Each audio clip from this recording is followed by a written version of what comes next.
The Word of God is alive and powerful, sharper than any two-edged sword, piercing even to the dividing asunder of the soul and the spirit and of the joints and the marrow, and is a critic of the thoughts and intents of the heart.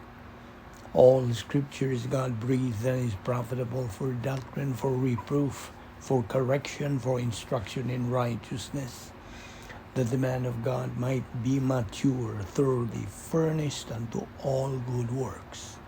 The entrance of thy words giveth light, it giveth understanding to the simple.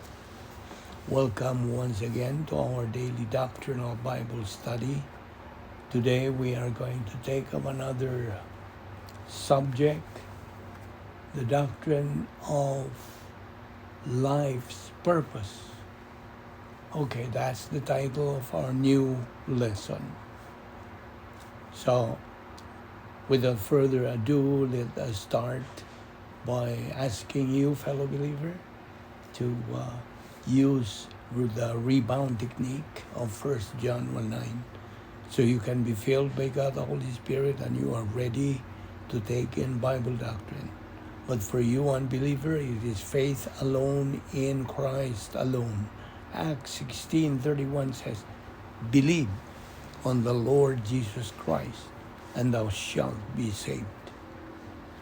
First of all, before we go into our subject, as the usual thing, let us establish the principle for this very subject that we are going to take up.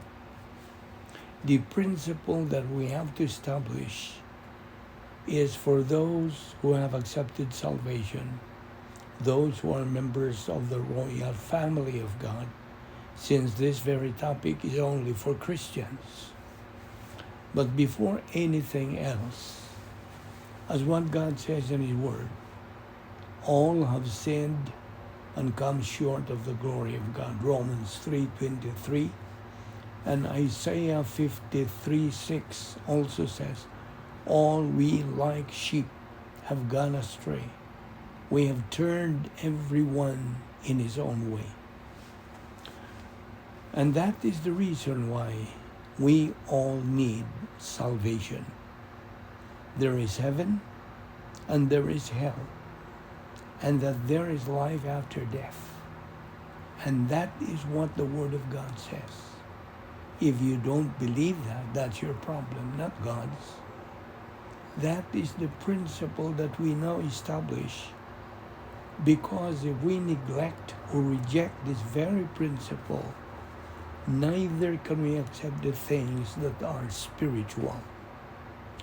We know from Scripture that the Lord Jesus Christ died on the cross for people who would accept Him, for people who would accept Him as Savior. So we are going to see in this study that at that very moment you accept Christ as Savior, there is going to be conflict that you will start to experience according to the book of Romans. Yes, there's going to be conflict that you will experience inwardly. Now you will see that our nature, according to our own nature, is so antagonistic to those things that are godly or divine, so antagonistic to God's laws or mandates. So the principle here is that our way of life is based upon our old sin nature, okay? Yes, all people, all members of the human race from the time we were born physically in this world until we die, we base our way of life upon our old sin nature. That is the reason why man's production always results to evil. Even the good things that man does, which he thinks are really good, will turn out to be evil. I hope you learned that early. Now, since we have already established the principle for this, let us move on. When it comes to control, our condition today is that it is the old nature controlling us. And since we all have volition or free will as believers, we have the choice either to be controlled by our old sin nature or by the Holy Spirit. Now, if you have already accepted the Lord Jesus Christ as your Lord and Savior, Romans 8, beginning in verse 9, applies to you. According to Romans 8:9, you are not controlled by the sinful nature or flesh. Well, the truth is you are in your flesh. So what do we mean by not in your flesh? It means you are not controlled. You know what? There is a big difference now. When the Word of God talks about you are not in the flesh, you are in the flesh, you are not in the Spirit, you are in the Spirit, this means what? The answer? It means control. So naturally, if you are listening to this message right now and you have not accepted the Lord Jesus Christ as your Savior yet, you are an unbeliever. And whether you believe or accept this truth or not, you are just controlled by your old sin nature. Period. I repeat the principle. All of us just base our way of life upon our old sin nature. And that is the law. Now let us read Romans 8:9 again. You, however, are controlled not by the sinful nature, but by the Spirit, if the Spirit of God lives in you. Continue. And if anyone does not have the Spirit of Christ, he does not belong to Christ. Now watch this very carefully. You will see here that based on this particular verse, at the moment you believe in the Lord Jesus Christ as your Savior, what happens to the Holy Spirit? Do you know what happens to the Holy Spirit? The answer? Immediately you are indwelt by Him. The Holy Spirit indwells you instantly.